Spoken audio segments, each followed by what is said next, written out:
नमस्कार, city big news देख रही हैं आप और मैं हूं आपके साथ साक्षी सोनी। खबरें आ रही हैं कि लगातार हिसार से महिलाएं भाग रही हैं। हालांकि ऐसा क्या हो रहा है महिलाओं के साथ कि लगातार जो महिलाएं हैं अपना घर छोड़ करके कहीं दूर जा करके रह रही हैं। तो आपको बता दूं भाई, कई महिलाएं जो है पुलिस कंप्लेंट से मिलती हैं, कई महिलाएं सीडब्ल्यूसी से मिल रही हैं। और ऐसा क्या हो गया है हिसार शहर के अंदर कि एक ऐसी जगह रहने के लिए मजबूर हो चुकी है महिलाएं, जिस वजह से उनको अपना घर तक छोड़ना पड़ रहा है। तो आपको बता दूं, कई महिलाएं होती है जिनके घर वाले उनको परेशान करते हैं, कई महिलाएं होती है जो अपने ससुराल से परेशान होती है, कई महिलाएं होती है जो मंदबुद्धि होती है और जो अपने घरों के अंदर नहीं रह पाती है। उनको नहीं पता चलता, मेंटली वो इतनी स्टेबल नहीं होती है कि वो अपने घर के अंदर रह सके। इसी वजह से कई बार डिप्रेशन के कारण महिलाएं जो अपने घरों से भाग जाती है। और ऐसे ही केसेस लगातार हिसार शहर ही नहीं बल्कि हिसार के सराउंडिंग डिस्ट्रिक्ट्स के भी जो मामले हैं वो निकल कर के आ रहे हैं। हिसार शहर के अंदर एक ऐसी ही महिला से आज मैं आपको मिलवाने वाली हूँ जो हिसार से भाग गई। हालांकि पीछे की पूरी कहानी क्या है वो उनके ही पति के मुंह से सुनवाऊंगी आपको, लेकिन सबसे पहले आपको बता दूं कि महिला के साथ ऐसा हुआ क्या था कि वो भाग गई। हालांकि महिला का एक बच्चा भी है, लेकिन उसके बावजूद जब महिला से पूछा गया तो उसको ना तो अपने घर का अता पता मालूम था, ना ही उस महिला को जो है ये मालूम था कि वो रहती कहाँ पर है, ना ही उसको फोन नंबर याद था। लेकिन पुलिस कंप्लेंट की गई, उसके बाद वो महिला जो है हादसे के अंदर मिली है। जी हाँ, मैं आपको बता देती हूँ कि नारनौंद के अंदर वो महिला मिली है। हालांकि हादसी पुलिस का शायद ये कोई मामला है, वो तो अंदर ही जाकर के पता चलेगा कि महिला के भागने के पीछे का कारण क्या था और क्यों जो है हिसार शहर से इतनी महिलाएं भाग रही है। तो एक बार अंदर लेकर के चलती हूँ, आपको पहले दिखा दूं कि शैशव कुंज मंदबुद्धि महिला आश्रम जो मोक्ष वृद्ध आश्रम का ही एक दूसरा पार्ट यहाँ पर बनाया गया है। और यहाँ पर जो है मंद बुद्धि महिलाएं या फिर जो रनिंग महिलाएं होती है, जो अपने घर से भाग जाती है, रनअवे महिलाएं होती है, या फिर मंद बुद्धि होती है, या फिर जिनको उनके परिवार वाले नहीं रखते हैं, उनको यहाँ पर छोड़ दिया जाता है। तो चलिए उस महिला के पास ही आपको लेकर के चलते हैं और उस महिला से ही आपको मिलवाती है और उनकी जुबानी सुनते हैं कि आखिरकार ऐसा उनके साथ क्या हुआ कि वो अपना घर छोड़ करके यहाँ से भाग गई थी। तो ये इस वक्त मेरे साथ यहाँ पर मौजूद है, आप लोग देख सकते हैं सामने ही तस्वीरें आपके सामने। यही वो महिला है जो अपना घर छोड़ करके जा चुकी थी, उनका एक छोटा सा बच्चा और यहाँ उनके पति। चलिए इन्हीं की जुबानी सुनते हैं कि आखिरकार क्या हुआ था। बताइए कि आप कैसे घर किस वजह से छोड़ के गई थी और कहाँ किस किस हालत में कैसे पहुंचे और कैसे आपका यहाँ पर इलाज हुआ, बताइए। आपने घर क्यों आपके छोड़ा साथ था? क्या हुआ था? मेरे साथ कुछ नहीं हुआ था। अच्छा, घर क्यों छोड़ा सिर्फ था? उसने सिर्फ शादी का कही थी कि शादी करवा दूंगे और ₹1,00,000 लेके बस की। कौन कौन करवा देगा? आपका नाम क्या है? मेरा ममता। अच्छा, आप रहती कहाँ है?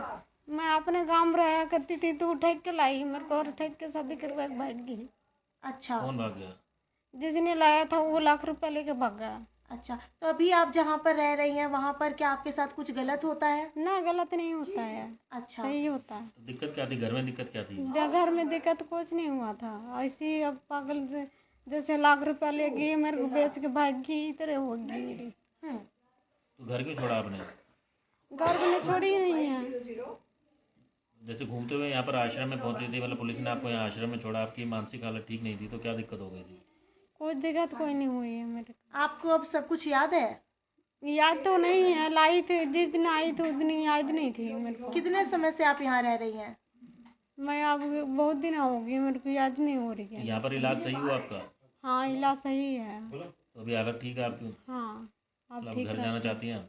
हाँ, घर जाना चाहती हूँ। उनके हस्बैंड से पूछ। जब आप अपने बच्चे से मिले आपको कैसे महसूस हुआ? अच्छा हुआ अपना बच्चा से। कितने साल का है आपका बच्चा? 1.5 साल का था। नहीं, ये 2.5-3 साल का लड़का है। 2.5-3 साल। इनके हस्बैंड से बात करते हैं। ये बलवंत जी हैं। बलवंत जी बताएं कि आपकी जो वाइफ थी मतलब किस किन हालातों में घर छोड़ गई थी और यहाँ पर आपके आश्रम में उनका इलाज हो, तो आश्रम के लिए आप क्या कहना चाहेंगे? मैं तो ये कहना चाहता हूँ कि फिर रात को ये 10:30 बजे मैं ऊपर गया हूँ रोटी खा के, बच्चे को सुला के, तो इसको ये ड्रेसिंग के आगे नाचने लगी। नाचते नाचते मैंने ये कहा कि भाई तू सो जा, सुबह नाश्ता बना के देना है। कहते मैं सुबह उठते सुबह 5:30 बजे तक बैठी रही है, ये फिर भी न सोई। तो उसके बाद इसने मैंने कहा कि भाई नाश्ता बना के दे दे, मैंने ड्यूटी पे जाना। कहती है मैं तो नाश्ता नहीं बना के, तो ती आटा नहीं गूंदा और मम्मी से बनवा के ले जाओ। फिर मैंने नीचे आके मम्मी को कहा, फिर ये पैडियों में बैठ गया आके। उसके बाद मेरे को ये नहीं पता कि भाई किस टाइम ये गई है किस टाइम नहीं। और रात को मैं आया हूँ तो रात को ये बच्चा कहने लगा, पापा भाभी।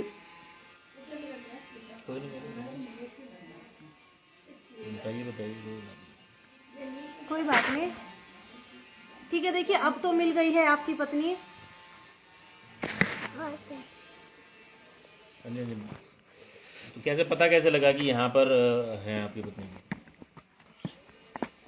ये यहाँ फ़ोन किए उन्होंने पुलिस यहाँ से नानों से, और तो उनको इन्होंने यहाँ से फ़ोन इनके पास गया कि तब पता लगा। कितने दिन पहले फ़ोन आया था आपके पास? मेरे पास नहीं आया, जिया जी के पास आया था फ़ोन। अच्छा, कितने दिन भागी पहले? कितनी तारीख को थी? हाँ जी, कितनी तारीख को घर छोड़ करके चली गई थी? ये 28 तारीख को गई थी सुबह 6:30 बजे। और आपके पास फोन कितनी तारीख को आया था? मेरे फ़ोन आया था मंडे को, आया था पुलिस वालों का फ़ोन, लेडीज़ पुलिस का, सुनीता मैडम का। कहते कि एक बार आप दफ़ाए और यहाँ थाने में आ जाओ, आपसे कोई काम हो, कागज़ कागज पूरे करवाने, वो करवाए। उन्होंने कहा कि भाई जब ये अगर मिल गई तो अब दोबारा बुलाएंगे नहीं, जिस दिन मिलेगी उस दिन आपको बुलवा लेंगे हम। मानसिक हालत जब यहाँ पर आश्रम में पहुँची थी, शैशव कुंज आश्रम में पहुँची थी, तो उनकी मानसिक हालत ज़्यादा ठीक नहीं थी। तो क्या घर छोड़ने से पहले भी मानसिक हालत में कोई दिक्कत थी? ये पहले थोड़ी बहुत करती थी, फिर मान जाती थी, फिर उसके बाद ये काम कुम करने लग जाती थी। रात को मैंने ये भी कहा कि भाई सो जा, सुबह उठना। इसने ये भी कहा कि मेरी भाई और भाभी को पकड़ के ले गई है पुलिस, और फिर मैं अपनी माँ को जाके वहाँ मम्मी पापा को मारूंगी जान से। मैंने ये भी कहा कि भाई वहाँ की टेंशन ना ले, वहाँ की चिंता मत कर, तेरे को अगर ज़रूरी है, ज़्यादा है, ये है तो मिलवा भी आएंगे होली फाग के बाद, क्योंकि मेरा टाइम सीजन है, सीजन के बाद मैं मिलवा भी आऊँगा आपको मम्मी पापा से। कहते ना मैं तो अभी जाऊँगी, मैं अब तो मैं जाने नहीं देता, क्योंकि मैं सीजन छोड़ के नहीं जा सकता अपना। तो यहाँ पर मतलब इलाज मिला, आपकी मतलब पत्नी की हालत ठीक हुई तो उससे संतुष्ट ना? जब भी आता था मैं घर जाता था, रात को आता था, सुबह आता था तो लड़का ये कहता था, पापा। माँ बेटा कहता, पापा भाभी यहाँ से इस गेट से निकल के गई है। मैं कहाँ गई है? कहते भाग गई है। तो क्या पहले भी इसी तरीके से मानसिक परेशानी का शिकार होती रही हैं?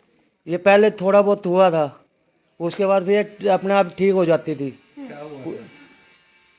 अपने आप बातें करने लग जाती थी बैठ के। इलाज अब पूरा प्रॉपर इलाज इसका करवाने की ज़रूरत है, आपको लगता है कि इलाज करवाएंगे?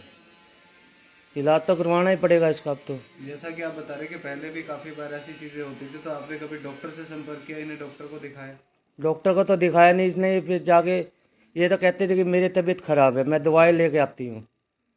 ये दवाई लेके आई, उसके बाद एक पत्ते में से 6 गोलियां इकट्ठी ख़त्म थी। फिर दूसरे पत्ते में देखूँ तो उसमें भी 4 गोलियां ख़त्म। उसके बाद से हुआ ये हादसा इसके साथ। ठीक है।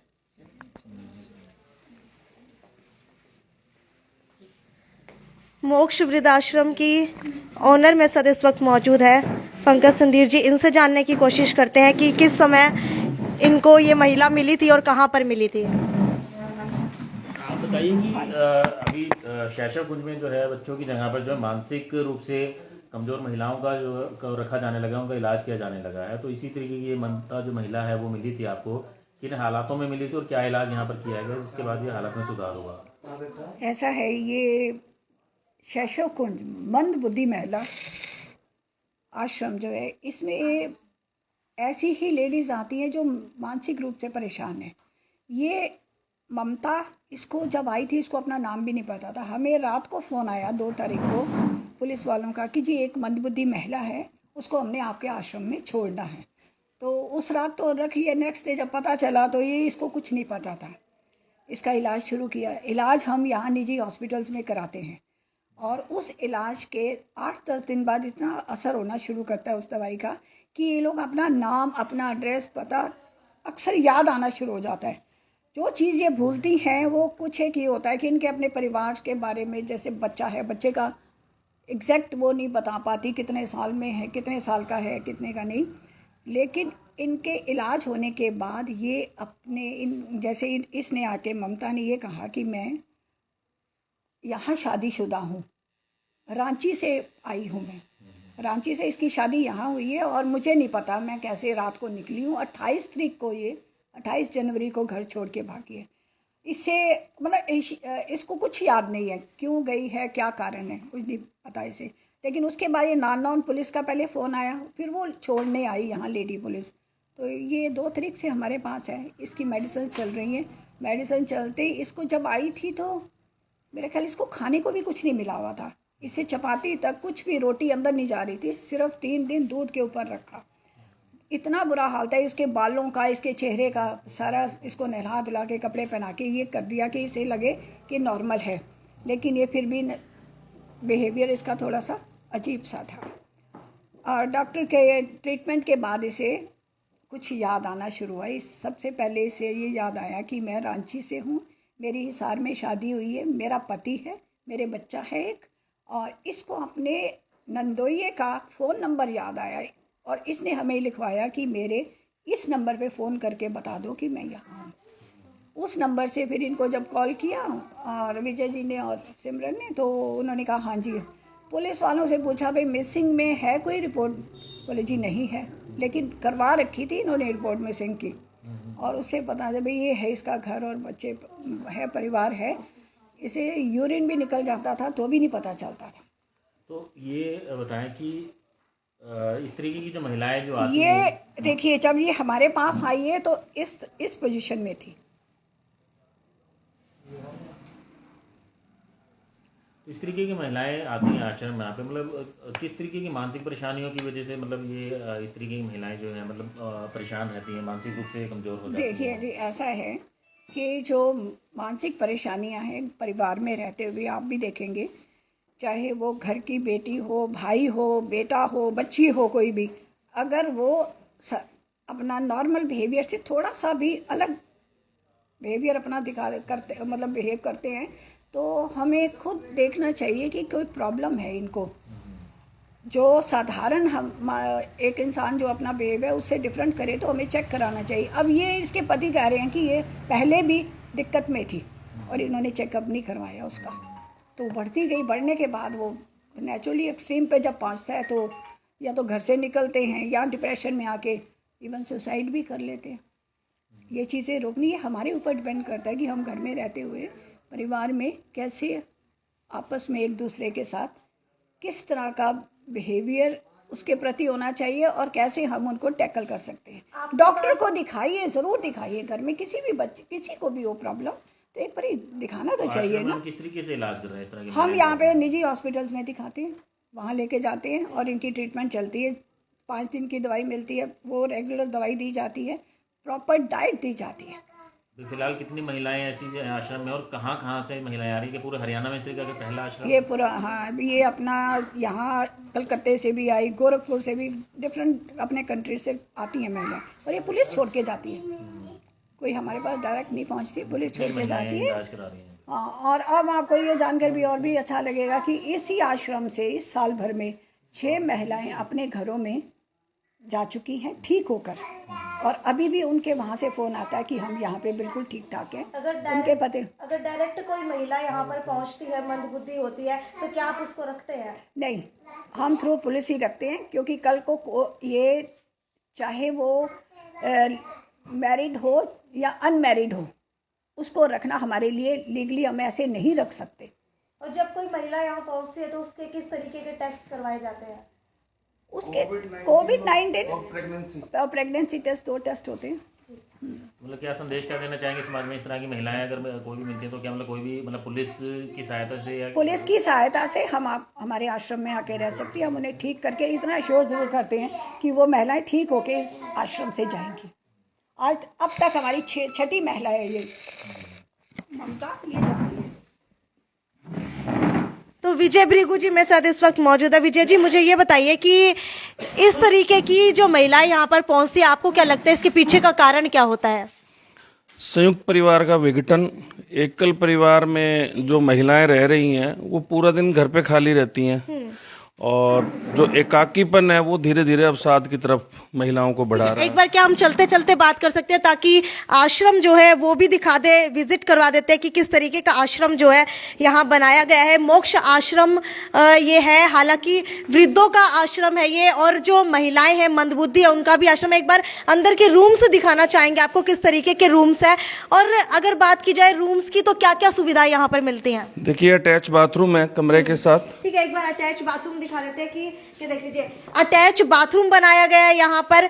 ये बाथरूम है इनका, ये देख लीजिए बिल्कुल अच्छी अवस्था के अंदर बाथरूम है। इसके अलावा 2 बेड दिए गए हैं, 2 महिलाएं एक ही रूम के अंदर रहती हैं। एक टेबल दिया गया है और महिलाओं को जो है ब्लैंकेट्स, और इसके अलावा एक अलमीरा यहाँ पर दी गई है। जी हाँ, ये देख लीजिए एक अलमीरा यहाँ पर दी गई है, और इसके अलावा जो भी जरूरत का सामान है वो उनको समय समय पर उपलब्ध करवाते रहते हैं। ठीक है विजय जी, आगे बढ़ते हुए बताइए कि और क्या क्या इस आश्रम के अंदर है। देखिए रूटीन में जो है कोई भी आश्रम है वहाँ पे सिर्फ रहने खाने की व्यवस्था रहती है जी। हम यहाँ पर इनका रहना खाना और पूरा इलाज जो है निशुल्क उपलब्ध करवाते हैं। और इन महिलाओं के ठीक होने के पश्चात हम इन महिलाओं को आधार कार्ड, थंब इम्प्रेशन के द्वारा फैमिली ट्रेस करके उनको पुनः परिवार में समायोजित करवाते हैं। ठीक है, आप कह रहे हैं कि फैमिली ट्रेस करके, मान लीजिए कोई अगर भाग के आता है तो पुलिस कंप्लेंट के द्वारा पुलिस को भी नहीं पता चल पाता कि वो महिला कहाँ की है, तो आप लोगों को कैसे पता लगता है। देखिए आधार कार्ड एक मूलभूत पहचान पत्र हो गया है, तो आधार कार्ड लगभग सभी का बना हुआ होता है। तो हम आधार ऑफिस में इनका आधार कार्ड निकलवाते हैं और उससे एड्रेस से फैमिली ट्रेस होती है, या फिर सोशल मीडिया पर फोटो डालते हैं जिससे लोग हमारी मदद कर देते हैं। ठीक है, तो यहाँ पर जो महिलाएं आ रही हैं, लगभग मैं देख पा रही हूँ कि कुछ महिलाएं जो हैं उनके बाल नहीं है, तो इसके पीछे का कारण क्या है। देखिए जब ये महिलाएं यहाँ पहुँचती हैं तो ये महीनों से बिना नहाए होती हैं, जुएं पड़ी होती हैं, सिर में जख्म हो चुके होते हैं। जी। तो उनका सबसे आसान उपाय ये है जी। योग माया। कहाँ से आई है, और ये कुछ महिलाएं यहाँ पर और भी हैं, ये देख लीजिए कुछ महिलाएं जो, आप 2 ही हैं यहाँ पर, आप कहाँ से आई हैं। हमारा नाम कुसुमलता है। कहाँ से आई हैं आप। हिसार से आए। हिसार से आई हैं। हाँ। तो आपको यहाँ पर खाना अच्छा मिलता है। हाँ ठीक मिलता है, जैसा मिल जाता है वैसा खा लेते हैं। अच्छा, और आपकी यहाँ पर दोस्त बनी है। दोस्त है यही एक बनाए रखी है। बस एक ही बना रखी है, बस एक ही बनाई है। हाँ, एक ही बनाई। और जो है वो नहीं बनती आपकी दोस्त। वो सब बोल लेते हैं चार पास में। अच्छा। कोई वो लड़ाई झगड़ा नहीं है। अच्छा, बोल लेते हैं, कोई बोलता तो बोलते हैं, बैठे थे अपने। ठीक है, मन लग गया आपका यहाँ पर। हाँ मन लग गया है। अच्छा, आपके घर वाले कहाँ रहते हैं। हिसार में ही रहते हैं। तो वो आपको रखते नहीं है अपने घर में। वो रखते नहीं है, हमारे से खिलाफ है। क्यों। क्या बता क्या बात है। तो आपके कितने बच्चे हैं। बच्चे 3 हैं। 3 है। कितने बेटे हैं, कितनी बेटियां हैं। 2 लड़के हैं, 1 लड़की है। अच्छा, 2 लड़के हैं, दोनों में से कोई भी नहीं रखता आपको। सब हमारे से खिलाफ है। सब आपके खिलाफ है। आपके पति पति रखता था, वो छोड़ रखा है। छोड़ रखा है। हाँ। अच्छा, ठीक है। तो ये देख लीजिए महिलाएं जो है मंदबुद्धि यहाँ पर रह रही हैं। कई महिलाएं हैं जिनके परिवार ने उनको छोड़ दिया है, उनको जो है शरण यहाँ पर मोक्ष आश्रम ने दी है। मुझे ये बताइए कि कितनी खुशी मिलती है जब महिलाओं की सेवा करते हैं। देखिए यहाँ का जो सिस्टम है वो श्रीमती पंकज संधीर, जिनकी अभी आपसे बात हुई है, महिलाओं का सारा जो सेगमेंट है वही देख रही हैं सिमरन के साथ मिलकर। मैं वृद्धों को देखता हूँ, और यहाँ पर जो ये पूरा सिस्टम आप देख रहे हैं, ये पूरा सिस्टम दान पर निर्भर है। हम सरकार से कोई सहायता नहीं लेते हैं, और महिलाओं को पुनः घर में समायोजित करके स्वाभाविक है जी बहुत खुशी मिलती है, क्योंकि जिनके परिवार का सदस्य कहीं गुम हो जाता है तो स्वाभाविक है पूरा परिवार ही दुखी रहता है जी, और उन्हें पुनः परिवार में समायोजित करके बहुत अच्छा, मुझे ये बताइए कि मान लीजिए आप बुजुर्गों को यहाँ पर रखते हैं, लेकिन कई बुजुर्ग जो है अपनी अंतिम सांस भी यहीं पर लेते हैं, तो उनके साथ आप लोग क्या करते हैं। देखिए मोक्ष वृद्धाश्रम अपने आप में एक यूनिक वृद्धाश्रम है। हम उन वृद्धों को रखते हैं जिनको बाकी वृद्धाश्रम रखने से मना करते हैं, अक्षम, अशक्त, लाचार। तो उन वृद्धों की पूरी सेवा होती है जी, पूरा इलाज है मुफ्त। और वृद्धाश्रम के वृद्धों का सबसे बड़ा दुर्भाग्य कह लो या एक चिंता रहती है कि मृत्यु के बाद शरीर के साथ क्या होगा। तो उस स्थिति में अंतिम संस्कार मैं स्वयं करता हूँ, फिर उनका अस्थि विसर्जन, तर्पण, पिंड भरवाना, ये सारा कार्य मैं हरिद्वार हर की पौड़ी पे करके आता हूँ जी। तो सामान बताएंगे, तो हमारी कोशिश रहती है कि देने वाला पैसे ना देकर सामान के रूप में दे दे, हमें खरीदना नहीं पड़ेगा और देने वाले को तसल्ली रहेगी कि चीज जो है उचित जगह पे लग गई है। ठीक है, एक सवाल और है। अक्सर लोग सोचते हैं किसी ने एनजीओ बनाया है, आश्रम बनाया है, तो उसको कोई ना कोई बेनिफिट हो रहा होगा। आप लोगों को आ रहा है मोक्ष को समझिए जुनून है, सांस में बसा हुआ है, तो ये पैशन है जी। और कोशिश यही है कि कोई भी वृद्ध, मैं आपके चैनल के माध्यम से कहना चाह रहा हूँ, कोई मंदबुद्धि महिला, कोई वृद्ध आपको सड़क पर संघर्ष करते हुए मिले, आप हमें फोन कीजिए, हमारे पास भेजिए, हम उसकी पूरी सेवा करेंगे। और इसके लिए मोक्ष परिवार की पूरी टीम श्रीमती पंकज संधीर के नेतृत्व में इस सेवा के लिए प्रतिबद्ध है। बिल्कुल, आपको बता दो पूरे हरियाणा के अंदर सिर्फ इस तरीके के 3 आश्रम है जो वृद्धों को रखते हैं, लेकिन मोक्ष आश्रम हिसार के अंदर ही नहीं बल्कि पूरे हरियाणा के अंदर पहला आश्रम है जो मंदबुद्धि लोगों को यहाँ पर शरण देता है। इसके अलावा अगर कोई महिलाएं जो है घर से भाग जाती है या फिर उनके साथ कुछ सेक्सुअल असोल्ट हो रहा हो या फिर कुछ भी गलत हो रहा, उन महिलाओं को यहाँ पर शरण दिया जाता है। खैर, अगर आपके भी आसपास कोई ऐसी महिलाएं हैं, क्योंकि मोक्ष आश्रम के बारे में मैंने सुना हर बार था, लेकिन आज मैं पहली बार विजिट करने के लिए आई हूं, तो देख करके बहुत ही अच्छा लगा। इसके अलावा अगर मोक्ष आश्रम की बात करें तो मैंने आज तक इनको ना तो किसी न्यूज़पेपर में देखा है, ना किसी चैनल के ऊपर देखा है, ना ही किसी मीडिया के किसी भी कोई भी रूप हो उसके अंदर मैंने कभी भी इनकी एडवर्टीजमेंट नहीं देखी है, क्योंकि ये अक्सर मीडिया से दूर ही रहते हैं, क्योंकि ये लोग शांति में विश्वास रखते हैं। इसीलिए आज पहली बार ऐसा हुआ है कि मैंने इनसे रिक्वेस्ट की कि सर हम यहाँ पर आकर के लोगों को दिखाना चाहते हैं कि मोक्ष आश्रम के अंदर आखिरकार होता क्या है। और अगर आसपास के लोगों को कोई ऐसी महिला मिले या फिर कोई वृद्ध मिले, अगर उनको जाना हो तो उनको नहीं पता कि कहाँ पर छोड़ना है उनको। अक्सर मान लीजिए मैं गली से जा रही हूँ तो मुझे अच्छा लगता है कि अगर कोई वृद्ध मिल जाए तो उसको मैं कहीं ना कहीं उसका गुजारा करवा दूँ, उसको रहने के लिए मकान दिलवा दूँ या फिर कुछ भी करवा दूँ, लेकिन मेरे को नहीं पता कि भाई कहाँ पर रहना है, कैसे क्या करना है। तो आज सिर्फ आप लोगों की अवेयरनेस के लिए ये वीडियो बनाई जा रही है कि आप लोग ऐसे लोगों को मोक्ष वृद्ध आश्रम के अंदर छोड़ सकते हैं। हालांकि एक मंदबुद्धि आश्रम भी जो है यहाँ पर बनाया गया है, इसी का दूसरा पार्ट। एक बार नंबर बता दीजिए अगर कोई कांटेक्ट करना चाहे, अगर उनके कांटेक्ट में कोई ऐसे बुजुर्ग लोग हो जिनको यहाँ भेजना चाहे तो कैसे कांटेक्ट करें? 94 666 11 22 4 और 97 290 61,000।